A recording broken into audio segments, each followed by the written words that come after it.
Assalamualaikum warahmatullahi wabarakatuh.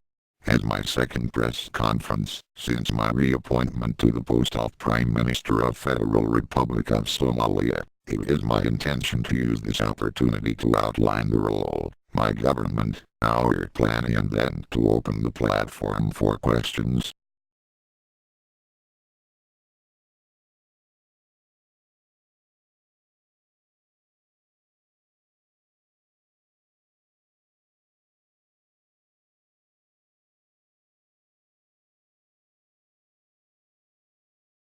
According to the Provisional Constitution of the Federal Republic of Somalia, Chapter 8, Article 100, Responsibilities and Powers of the Prime Minister, subsection D, carry out any other function conferred upon him or her by the Constitution or by any other law that complies with the Constitution and its underlying values.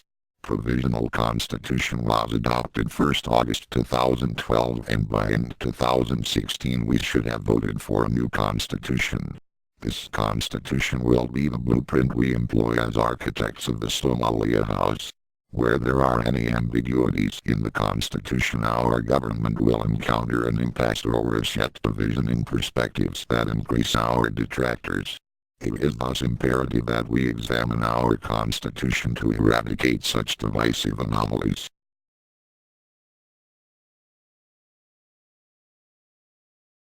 According to the Provisional Constitution of the Federal Republic of Somalia, Chapter 8, Article 99, subsection E, the Council of Ministers has the powers to set the National Development Plan. Minister of Planning and International Relations (AINTA) has drafted a short-term plan to address immediate concerns titled Vision 2020 and a mid- to long-term plan titled Vision 2030. Both plans are in compliance with the Presidential Plan Vision 2016, the Six-Pillar Policy, and the international measures of the Montevideo Convention. Our objective to recover Somalia from the status of failed state has been analogous to construction of the Somalia House.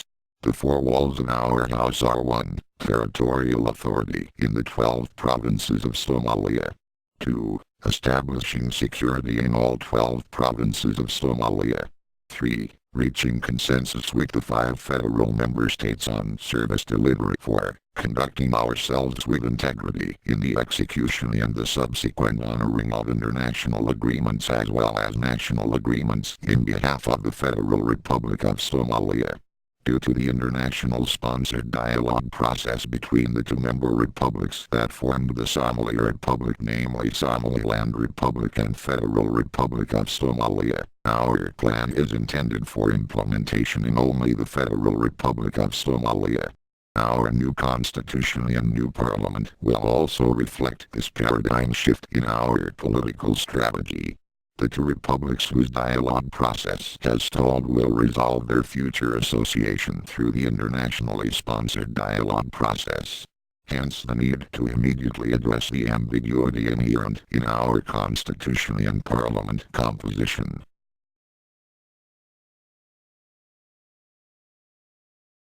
The importance of strategic policy making and political leadership in the Federal Republic of Somalia is indubitably recognized.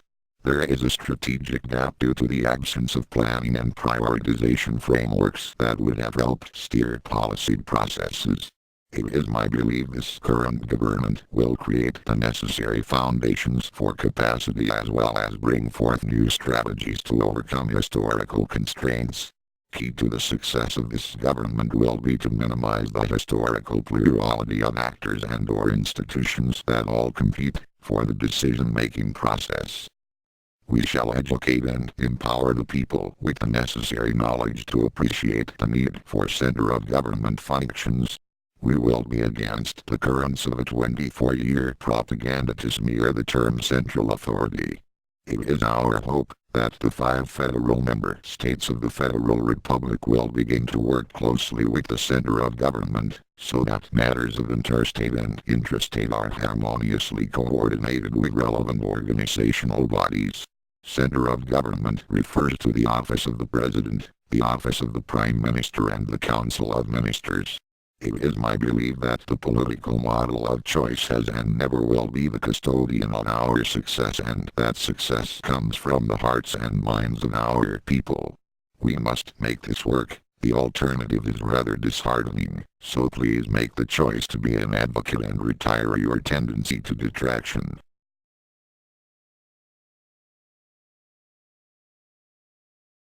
Our Vision 2020 will encompass an education program to clarify the principles of our style of federalism and the partnership between federal state members and the federal center of government functions.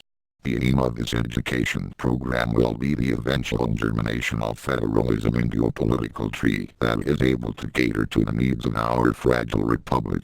Federalism must serve the needs of our republic, not vice versa.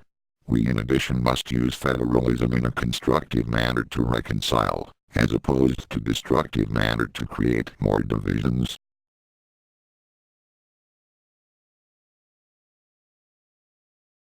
All political models have their advocates and detractors. As much as we need to educate our population in the merits of federalism, it is unwise to discriminate against those that prescribe to alternate political models. In addition, there is need for an alternative political approach, where federalism does not meet the needs of those that presently prescribe to it in the hope of a particular political expectation. To therefore propose that we review our Constitution and enable the right for political parties to hold either federalism or centralism ideals. Each of the different systems will have particular strengths and weaknesses in terms of democratic accountability and connectedness to local communities. It is this duality that will in future protect our population from abuse of power, as the population will have alternative political model to turn to. Federalism may benefit us today, however we must create the necessary choice to avert total political collapse due to lack of alternative democratic options. As our population numbers are low, it is only prudent to limit political parties to the two parties: a federalist party and a centralist party.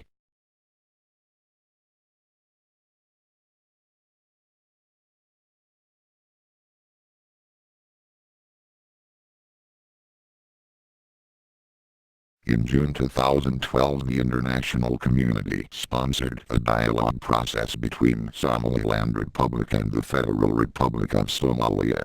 The two sides represented each of the two countries that were part of the formation of the Somali Republic Union in 1960. After 31 years since the initiation of the Union experienced a total collapse in 1991.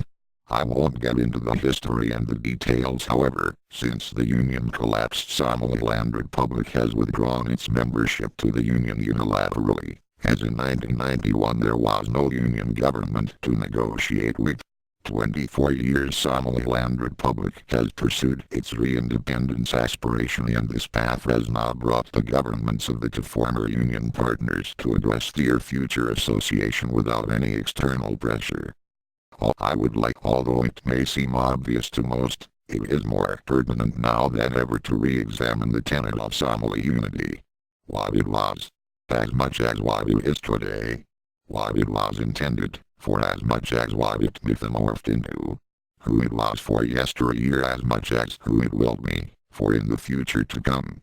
One certainty seems to have eluded the Unionist camp, and that is and will remain for the foreseeable future. It is a mockery of true unionism to conveniently forget those who relinquished their independence out of love and trust by quoting international law and international jurisprudence, or for that matter, how the international community has chosen to deprive Somaliland Republic's aspirations.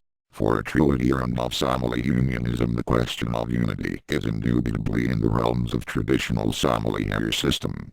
Yes, when a verdict is reached, the international legalizing authority for the decision is inevitable. Whatever our final outcome is, should preserve the potential of reviving that lost love and trust of the unionism ideals above all else. I now give you the opportunity to raise questions. Please, one at a time. The mic will reach you all. Much obliged. Honorable Prime Minister, my question is, are you throwing Kitumo, Owl and Mocker under the feet of the elephant?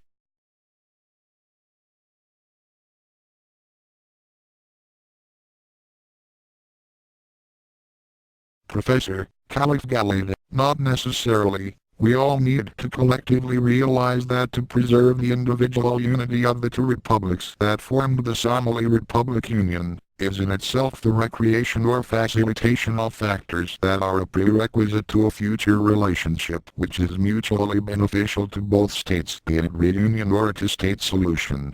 The choice is yours, with regards to how you will climb the ladder of power in Meridigi, Elephant Province, the seat of power in Somaliland. I leave in your capable hands.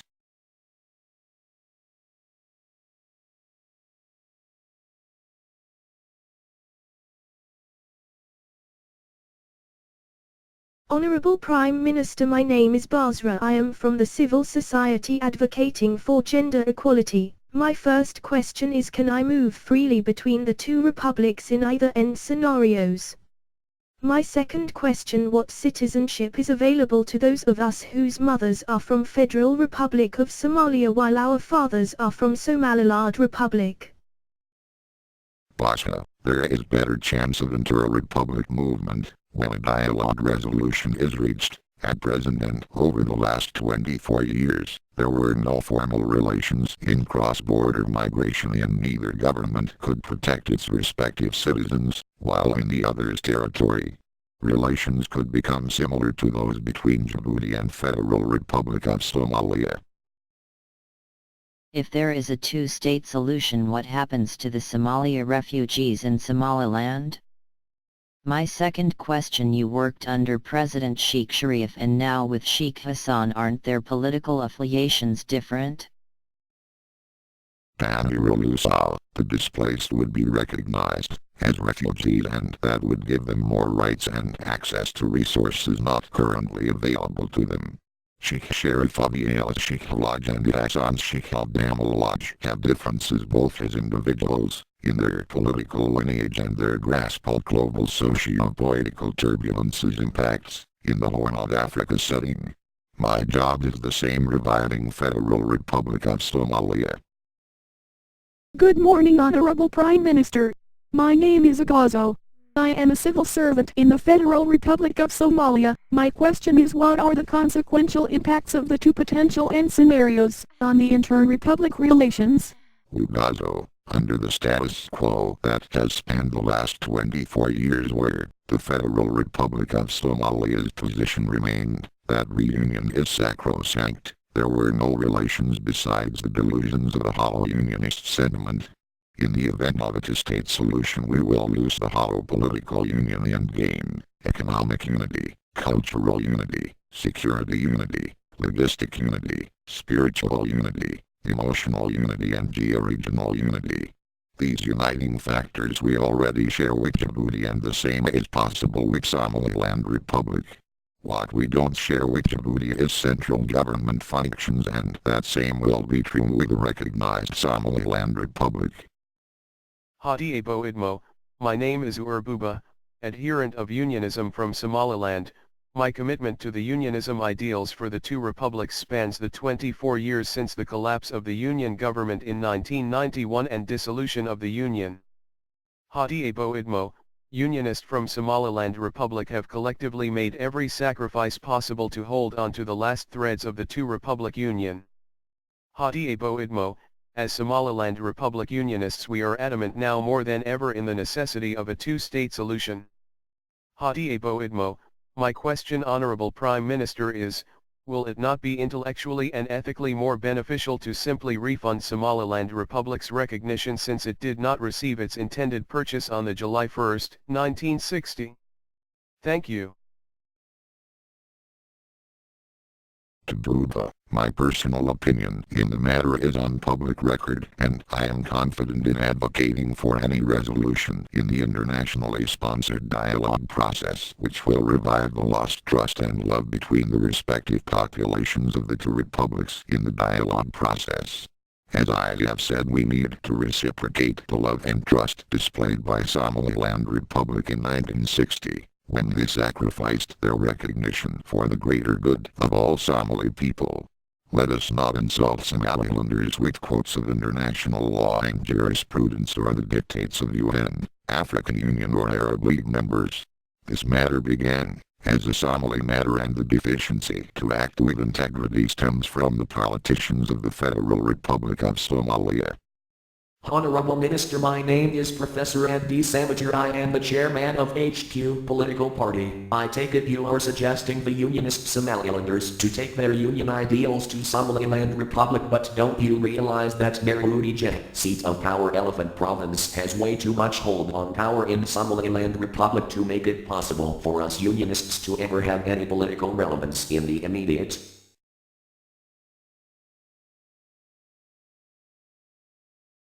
To Professor Samander, political plurality in Somaliland Republic will be the product of years of hard work by its population.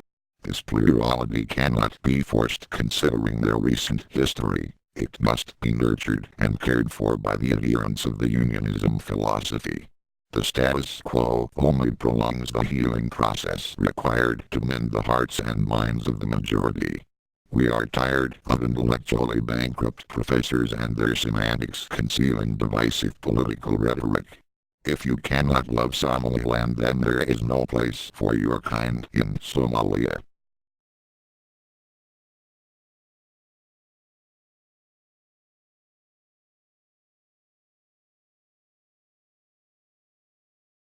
Honorable Prime Minister, my name is Fozia. I am a member of the Parliament of the Federal Republic of Somalia, and by birth from Somaliland Republic. Your speech was most welcome and enlightening. My question is, how easy will it be for you to influence constitutional reforms proposed, firstly, on the issue of political plurality? Secondly, on the matter of restricting the new constitution to represent only the 12 provinces of the Federal Republic of Somalia.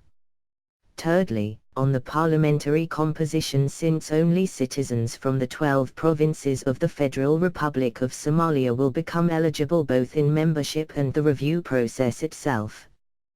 Thank you. Fola Yusuf Raji regards plurality. We must learn from past mistakes of political disfranchisement, and as part of our democratization process, plurality is our fallback plan, where federalism stagnates and becomes ineffective as a political model. Regards a new constitution for the 12 provinces of the Federal Republic of Somalia, this step is prudent and an interim solution until the two-republic dialogue process concludes, whereupon a further review will become necessary to incorporate the outcome of the talks.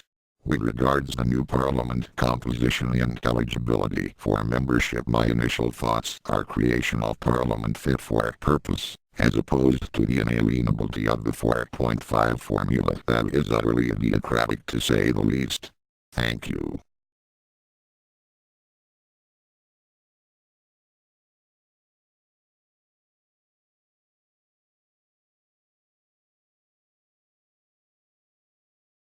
My honorable guests, I thank you for your attendance and fruitful interactions.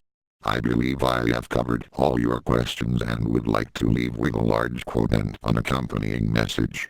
My late father, Allah rest his soul, said in his speech, "We join the elections and we are voting with our right hand, and with our left hand we took the rifle to defend the country. I implore you, let us vote with our right hands and put down the rifles in our left hands to save our country." Thank you.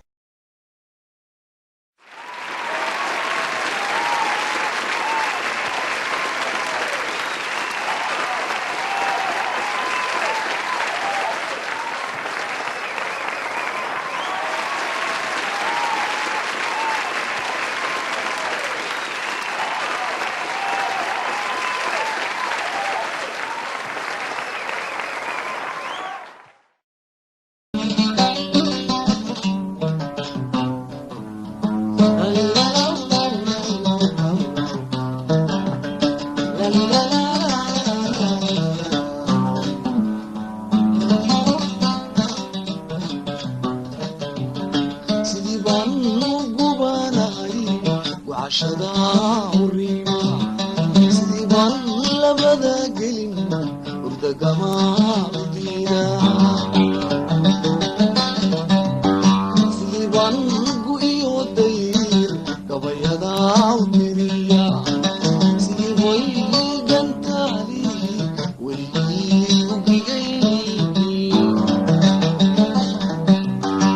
adiguna garadlaay noqotay gideedii adiguna garadlaay noqotay gideedii hasha labada geel jecel